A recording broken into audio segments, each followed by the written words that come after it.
Teman Budiman, jumpa lagi di Beyond Headline. Ada berita menarik yang ditampilkan di Harian Kompas 7 Agustus 2024. Judulnya adalah Lampu Kuning dari Kelas Menengah RI. Itu adalah alarm dari kelas menengah yang disebutkan oleh Kompas bahwa kelas menengah yang selama ini menjadi fondasi makin ke sini makin turun, artinya kelas menengah sudah mulai tergerus menjadi miskin. Dari data itu, jika tahun 2018 jumlah kelas menengah berjumlah 60 juta, kemudian pada tahun 2023 menjadi 52 juta. Artinya sudah ada 8,5 juta kelas menengah yang turun kelas, tidak lagi menikmati kenyamanannya sebagai kelas menengah. Situasi itu tentunya mengkhawatirkan, eh, perlu diantisipasi. Seorang guru besar Fakultas Ekonomi di Universitas Indonesia mengirimkan pesan WhatsApp kepada saya bahwa situasi ini memang perlu betul-betul dikelola dengan baik. Jangan sampai muncul keresahan-keresahan sosial. Sepanjang hari Rabu memang psikologi dari sebagian warga bangsa ini mungkin terganggu. Beredar kabar bahwa peringatan kemerdekaan di IKN, kabarnya pemerintah menyewa 1.000 Alphard, satu Alphard harganya 25 juta. Beruntunglah kabar itu kemudian dianggap sebagai hoax gitu dan kemudian dikoreksi. Tetapi pernyataan kabar itu hoax memang agak sedikit terlambat sehingga warga kemudian meyakini bahwa itu memang sudah direncanakan.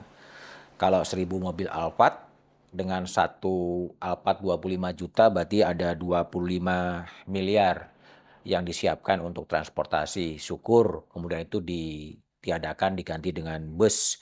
Ada juga biaya pembersihan cuaca di IKN yang disebut-sebut mencapai angka 9 miliar. Berarti ada semangat yang menggambarkan ada uh, pemborosan atau pengamburan uang untuk sesuatu yang mungkin dirasakan oleh rakyat biasa tidak cukup signifikan.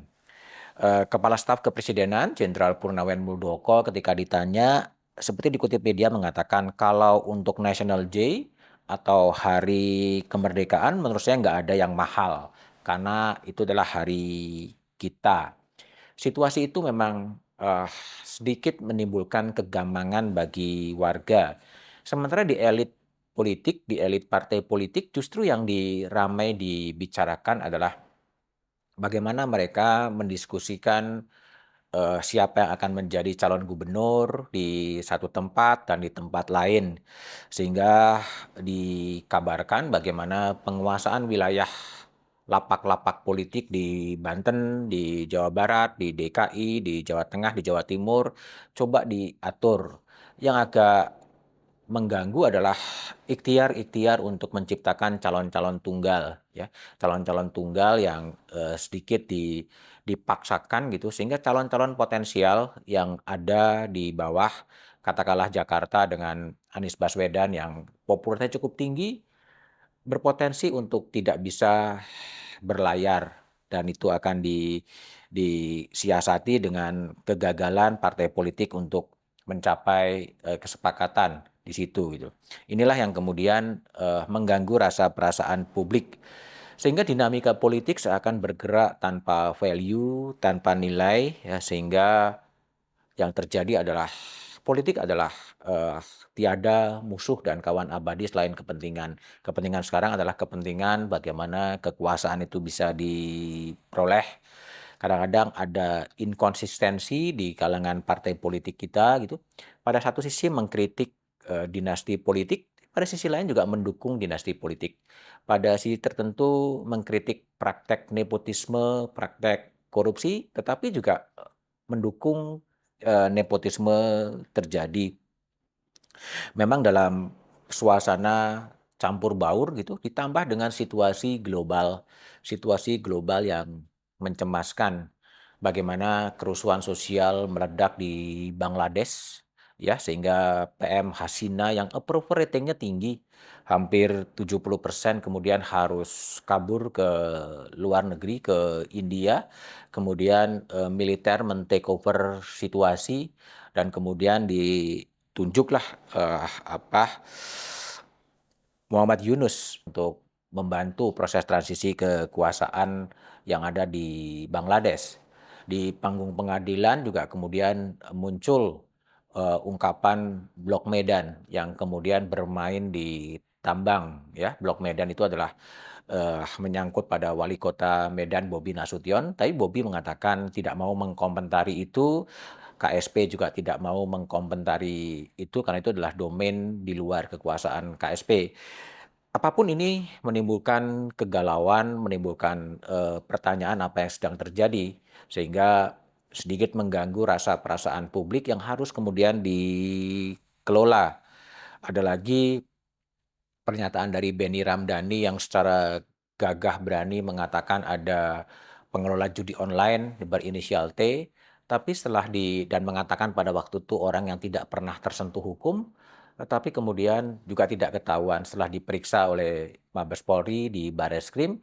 Benny disebutkan tidak tahu siapa T itu gitu. Nah, ini kan menimbulkan pertanyaan ada apa di balik itu semua. Nah, situasi-situasi yang seperti sekarang memang menciptakan situasi yang dalam bahasa Jawa itu sebetulnya tintrim. Tintrim itu bukan tentram, tapi situasi kebatinan, ada kecemasan ya, ada kekhawatiran, ada harapan, ada ketidakpastian.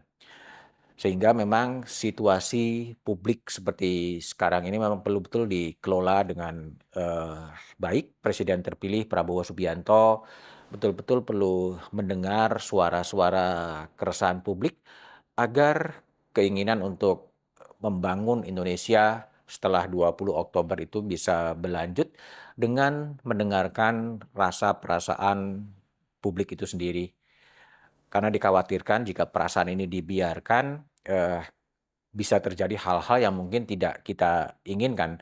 Padahal pemilu telah terlewati dan 58% memilih Prabowo Subianto, Gibran sebagai presiden, wakil presiden 2024-2029. Tetapi bagaimana kemudian demokrasi tetap bisa terjaga dan kegelisahan-kegelisahan publik ini juga tidak dibiarkan liar dengan imajinasinya masing-masing, tetapi perlu ada ikhtiar-ikhtiar politik untuk mengatasi berbagai kegelisahan seperti yang alarm yang dimunculkan di Harian Kompas dari kelas menengah yang sudah mengarah pada lampu kuning. Perlu ada relaksasi, memberikan suasana tenang dan memberikan kelas-kelas menengah dan kelas bawah itu bisa bernafas lega ya untuk menikmati menjalani kehidupan-kehidupan yang memang terasa makin sulit di tengah gelombang PHK yang juga cukup besar.